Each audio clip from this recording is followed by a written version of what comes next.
داسې یو جنۍ د یو الګ سره ډیر پیار کولو، محبت ورسره کولو.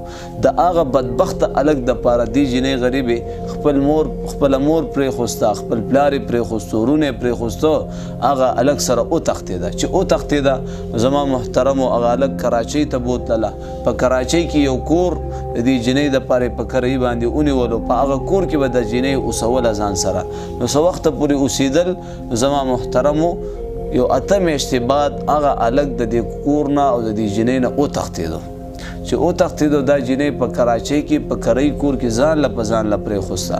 یو څو ورځې هغه جنۍ په هغه کور کې د قیام نه بعد واپس عزم سفر د خپل کور وکړو. زما محترم واپس را روانه شوه. ولې چې لاس مات چې نو غاړې له راځي. نو هغه جنۍ چې ځان له په ځان له پاتې شوه او هغه هلک ورسره ګیم وکړو. نو زما محترم هغه جنۍ واپس کله خپل پلار کره راغه په یو بیټک کې پټ په پټه چې کم دی د یو کټ د لاندې پټه شوله. نو یو ورور پې خبردار شو، بل ورور پې خبردار شو. نو بیا خو پښتانه زما محترم دا خو یو لوی غیرت هغه ګڼي، دا خو د غیرت خبره ده، دا خو چې کم دی نو ډېره د یو لوی شرم خبره ده چې یو داسې خور هغه د کور نه چې کوم د یو پردي الګ سره تښتي او بیا په کومو سترګو باندې هغه کور ته راځي. نو هغه ورونو چې کوم دی 2 ورځې پس موږ ته خبر راغی چې هغه جنۍ د یو پیلر پسې وتړله، د یو ستنې پسې، او زما محترمو وویشتله. داسې وویشتله چې د جان پهچان نیم وویستله. نو دا لوی نقصان ولې مخې ته راغی؟ د دې جنۍ دا ځان ولې لاړې؟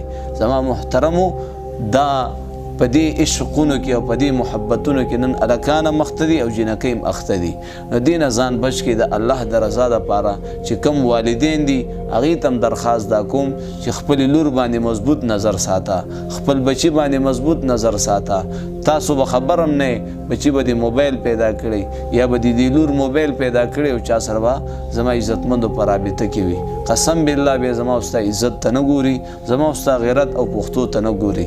نو د الله د رضا دپاره اول زما محترمو د یو جنۍ پسې رشته ورلیږئ.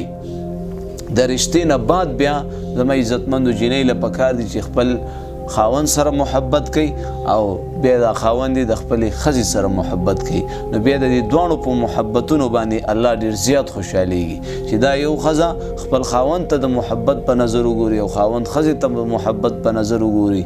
الله پاک دې دواړو ته د محبت په نظر وګوري. ګوره دا قاعده قانون دا دی، دا یو کلیه ده. په لاره کې یو جنۍ روانه ده، استا هېڅ هم نه ده، هغې ته تا لاس ور واچولو، ځان له دې کار وکتو.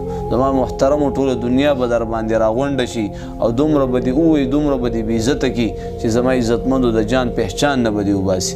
اوس همدغه جنۍ دا تا وکتله یو نظر، زما عزتمندو خپل مشران پوهه که د هغه جنۍ کور معلوم که او په رشتې ور ولېږه.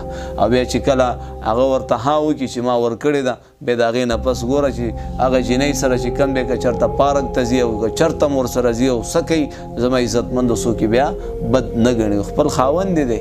نو دغه شان زما محترمو کوشش وکړئ خپلې زندګۍ بچ کړئ. دا قیمتي زندگی ده، دا یو ځل میلاویږي، بیا دوباره زندگی زما عزتمندو نشته. سانس ہے چانس ہے، سانس ختم چانس ختم. جزاک الله.